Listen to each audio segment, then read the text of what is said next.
കോഴ്സൊക്കെ കഴിഞ്ഞിട്ടുണ്ടല്ലോ മംഗലാപുരത്ത് ഇന്റേൺഷിപ്പ് ചെയ്യാൻ പോകുമ്പോൾ എൻ്റെ അമ്മയുടെ വെപ്രാളവും പരവേശവും ടെൻഷനും കരച്ചിലൊക്കെ കണ്ടിട്ട് ഞാൻ എൻ്റെ മനസ്സിൽ വിചാരിക്കട്ടോ ഈ അമ്മയ്ക്ക് എന്താ പണിയൊന്നുമില്ലേ വേറെയെന്ന്. ഒരു ദിവസം ഞാൻ അമ്മയുടെ അടുത്ത് ചോദിച്ചു കേട്ടോ, കാരണം എന്ന് വെച്ചാൽ വെള്ളം കുടിക്കുമ്പോൾ അമ്മയ്ക്ക് ടെൻഷൻ, ഞാൻ എവിടെയാണ് അമ്മയ്ക്ക് ടെൻഷൻ, ഭയങ്കര ടെൻഷൻ. ഒരു ദിവസം ഞാൻ എൻ്റെ അമ്മയുടെ അടുത്ത് ചോദിച്ചിട്ടോ, അമ്മ എന്തിനാണ് അമ്മ ഇത്ര ടെൻഷൻ അടിക്കുന്നത്? അമ്മ ഒറ്റ വാക്കി പറഞ്ഞല്ലോ കേട്ടോ, ഡി നിനക്കൊരു കൊച്ചാവുമ്പോൾ ഇതിനർത്ഥം മനസ്സിലാവുന്നു.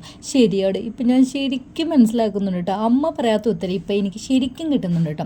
പിന്നെ എൻ്റെ മകൾ വന്നതിന് ശേഷം എനിക്ക് ഒത്തിരി മാറ്റങ്ങളുണ്ടായിട്ടുണ്ട് കേട്ടോ. കുറച്ച് വാശിയും വൈരാഗ്യമൊക്കെ മനസ്സിലുണ്ടായിരുന്നു എനിക്ക്.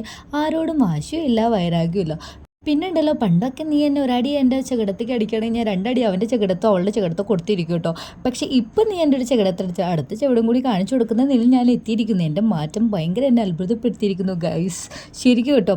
അതിനുള്ള ഫുൾ ക്രെഡിറ്റ് എൻ്റെ മകൾക്ക് തന്നെ കേട്ടോ. ശരിക്കും ഞാൻ ഒത്തിരി ചേഞ്ച് ആയിട്ടുണ്ട്, കാരണം അവളുടെ കൂടെയുള്ള ബിസി ആയിരിക്കാം ഈ മാറ്റത്തിന് കാരണം. എല്ലാ അമ്മമാരും ഇങ്ങനെ ആയിരിക്കില്ല, എല്ലാ അമ്മമാർക്കും ഓരോരോ കഥകൾ പറയാണ്ടായിരിക്കും, സഹനത്തിൻ്റെയും സന്തോഷത്തിൻ്റെയും എല്ലാത്തിൻ്റെയും. അപ്പോൾ ഇത്രയുള്ളൂ നമ്മുടെ വ്ളോഗ്. ഇഷ്ടപ്പെട്ടാൽ ലൈക്ക് ചെയ്യാനും ഷെയർ ചെയ്യാനും മറക്കല്ല.